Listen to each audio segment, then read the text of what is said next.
గోవిందాయ నమః. కృష్ణం వందే జగద్గురు. భగవద్గీత 5వ అధ్యాయము కర్మ సన్యాస యోగము 1వ శ్లోకం. అర్జున ఉవాచ సన్యాసం కర్మణాం కృష్ణ పునర్యోగం చ శంససి యచ్రేయ ఏతయోరేకం తన్మే బ్రూహి సునిశ్చితం. అర్జునుడు అంటున్నాడు, కృష్ణ, ఒకసారి కర్మ సన్యాసమును మరి ఒకసారి కర్మయోగమును ప్రశంసించుతూ ఉన్నావు. నిశ్చయంగా ఈ రెండిటిలో నాకు ఏది శ్రేయస్కరమో చెప్పుము. స్వామి, ఒకసారి కర్మ సన్యాసం అంటే కర్మ పరిత్యాగం గురించి అద్భుతంగా చెబుతూ ఉన్నావు. ఇంకోసారి కర్మయోగం అంటే కర్మ చేయడం గురించి అద్భుతంగా చెప్తూ ఉన్నావు. ఈ రెండు నాకు వినడానికి బాగున్నాయి, అర్థమైనట్లే ఉంది, కానీ అర్థం కావట్లేదు. ఈ రెండిట్లో నాకు అసలు శ్రేయస్కరమైనది ఏదో ఒకసారి వివరంగా చెప్పు స్వామి. భగవంతుడిని చేరడానికి ఒక మనిషి మానవలోకంలోకి వచ్చిన తర్వాత ఏ విధంగా ఆచరించాలి, ఎలా ప్రవర్తించాలి, ఎలాంటి సాధన ద్వారా భగవంతుడిని పొందగలుగుతారో పరమాత్ముడు రకరకాల మార్గాలు ఇంతకుముందు గత 4వ అధ్యాయంలో చెప్పి ఉన్నారనమాట. ఇప్పుడు అర్జునుడు ఏం చేయాలి? తన ముందు యుద్ధం ఉంది. ఆ సమస్యను తను పరిష్కారం చేసుకోవాలి.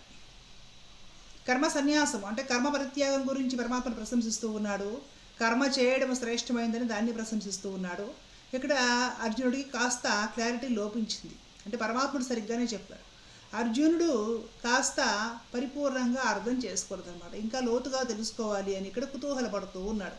అప్పుడు ఏం చేశాడంటే ఏమాత్రం మొహమాటము, ఒక భయము ఇదేమీ లేకుండా తన గురువుని స్వామిని అడిగాడనమాట. స్వామి, కర్మ పరిత్యాగం గురించి ప్రశంసిస్తూ ఉన్నావు, అద్భుతంగా చెప్తున్నావు. కర్మయోగం గురించి అద్భుతంగా చెప్తున్నావు. నాకేది శ్రేష్టమైనది? నా ముందు యుద్ధం ఉంది, ఇప్పుడు అది నేను చేసి ఇంటికి వెళ్ళిపోవాలి. నాకు శ్రేష్టమైనది ఏది? ఇప్పుడు నాకు శ్రేష్టమైనది ఏది? ఇది ఉపదేశించు. అసలైన శిష్యుల లక్షణం ఇది. మనము రకరకాల ప్రవచనాలు, ఉపన్యాసాలు వింటూ ఉంటాం. ఆ వింటున్నంతసేపు కాసేపు ఆ వీడియో కానివ్వండి, లేదంటే వెళ్ళి ఏదైనా సభలో కూర్చొని వింటున్నంతసేపు ఆహా బాబా ఏం చెప్తున్నారు గురువుగారు, ఆహాహా లోకల్కి ఎంతోమంది చెప్తూ ఉంటే విన్నాము, కానీ గురువుగారు మీరు చెప్పినట్టు మాత్రం ఎవ్వరూ చెప్పలేరండి, మీకు మీరే సాటి, అమృతతుల్యమైన వాక్కులు పలుకుతారు మీరు. ఈ విధంగా మనం ప్రశంసిస్తాము, అయిపోద్ది, ఇంటికి వెళ్ళిపోతాం. ఆ తర్వాత మనకి రకరకాల వ్యాపకాలు. అసలు గురువుగారు ఏం చెప్పారో మనం పట్టించుకో. నిన్న విన్న ప్రవచనము ఈరోజు ఎంతమంది గుర్తుంది, ఎంతమంది దాన్ని లోతుగా అర్థం చేసుకున్నారు, ఎంతమంది దాన్ని మరలా మననం చేసుకొని అది బాగా గ్రహించి ఆచరణలో పెట్టాలనుకుంటున్నారు? ఆలోచించండి, ఎవరి వల్ల ప్రశ్న వేసుకోండి. కానీ మనలాంటి శిష్యుడు కాదండి అర్జునుడు, గొప్ప శిష్యుడు. కాబట్టి గీత బోధించడానికి పరమాత్మ అర్జునుడిని ఎన్నుకున్నాడు. ప్రతి అధ్యాయంలో మీరు గమనించండి, స్వామి ఏదన్నా చెప్పిన తర్వాత అర్జునుడు మరలా పరిప్రశ్న చేస్తాడు. స్వామి, నాకు ఈ విషయంలో డౌట్ ఉంది, మరి అదెందుకు, మరి ఇలా ఎందుకు? ఇలాగ తిరిగి స్వామిని, తన గురువుని ప్రశ్నిస్తాడు అనమాట. పదే అడుగుతూ ఉంటే వీడికి ఏంట్రా బాబు ఇన్ని సందేహాలు వస్తున్నాయి, ఎక్కడ కుదురుతుంది అనేసి గురువుగారు అని అనుకుంటారేమో. బాగోదు. ప్రతిసారి అడుగుతుంటే వీడికి ఏమీ తెలియదు, అందుకే అన్ని అడుగుతున్నాడు అనేసి నన్ను ఎక్కడ తక్కువగా అనుకుంటారేమో. బాగోదు. ఇట్లాగ అర్జునుడు అనుకోవడం లేదు. తాను శ్రద్ధగా కృష్ణ పరమాత్మ బోధన ఆలగిస్తున్నాడు, ఆకలింపు చేసుకుంటాడు, మనసుకి ఎక్కించుకుంటాడు, లోతుగా దాన్ని అర్థం గ్రహిస్తూ ఉన్నాడు. ఆ పరిణామంలో, ఆ దశలో తనకి ఏదన్నా సందేహం కలిగితే ఏమాత్రము తను మొహమాట పడకుండా స్వామి ముందు సందేహాన్ని ఉంచుతున్నాడు. స్వామి, మీరు చెప్పిన దాంట్లో ఇదిగో నాకు ఈ సందేహం, లేదంటే నాకు ఈ విధమైన ఒక డౌట్ వచ్చింది, మరి ఇది ఎంతవరకు, ఇది ఎందుకు? స్వామిని అడిగి తెలుసుకొని తన జ్ఞానాన్ని పెంచుకునే ప్రయత్నం చేస్తున్నాడు ఇక్కడ శిష్యుడు.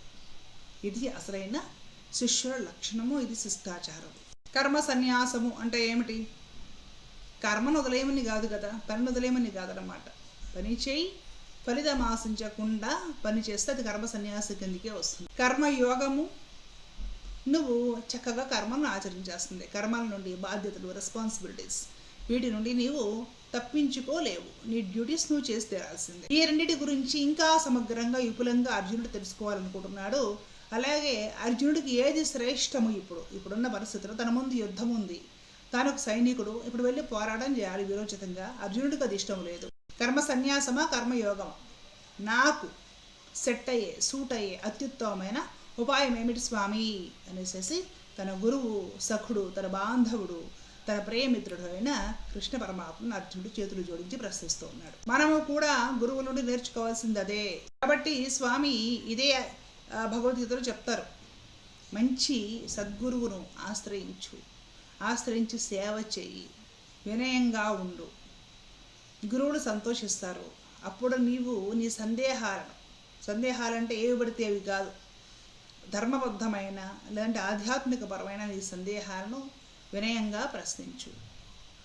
అప్పుడు గురువు నీ సేవా శుశ్రూషలో నీ వినయము, నీ జిజ్ఞాస, నీ ధార్మికపరమైన చింతన గురించి నీకుండే ఆ ఆసక్తి, వీటిని గ్రహించి ఆనందించిన గురువు చక్కగా నీ స్థాయికి దిగి వచ్చి నేర్పుతాడు. పిల్లలకి ఏబిసిడీలు నేర్పాలి అంటే పెద్ద పెద్ద చదివిన తల్లిదండ్రులు, పెద్ద పెద్ద చదువులు చదివిన గురువులు కూడా ఏబిసిడీల స్థాయికి, ఏ ఫర్ యాపిల్ స్థాయికి దిగొచ్చి మరి నేర్పుతామా లేదా? ఎందుకు?